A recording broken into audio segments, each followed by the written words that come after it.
May mga nahuli na namang dumaraan sa busway sa EDSA Ortigas flyover. May unang balita live, si James Agustin. James, wala talagang kadala-dala ano? Yes, Ivan, good morning. Tama ka dyan. At hindi pa mabilang talaga ngayon yung mga motorcycle riders na natikita nitong SAIC. Kabilang na yung dalawang prison guard ng Bureau of Corrections na napadaan sa EDSA busway sa operasyon nila ngayong umaga. Pumesto, Ivan, ang Special Action and Intelligence Committee on Transportation o SAIC pababa ng EDSA Ortigas flyover southbound. Sunod-sunod na mga pinara motorsiklo matapos maakto ang dumaan sa EDSA busway.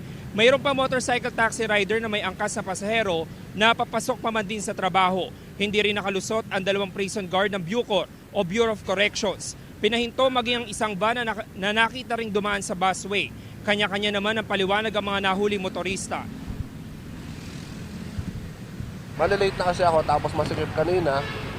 Then medyo na-traffic kasi banda doon dahil may mga army na dumaan. Kaya medyo lumabas na ako ng konti. Pero alam niyo bawal, sir? Alam kong bawal. Dito nga ako sa loob banda eh. Nagmamadali kasi ako. Pero alam niyo bawal? Oo, alam mo bawal.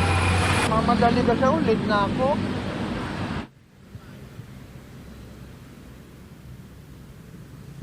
Ivan, sa impormasyon na nakuha natin mula sa SAIC bago tayo umere ay umabot na sa 11 yung mga motorcycle riders na natikitan at isang van. Lahat po yan ay napadaan sa EDSA busway. Pero karamihan naman doon sa mga natikitan na sinasabi sa atin ay nagmamadali sila at papasok sa trabaho.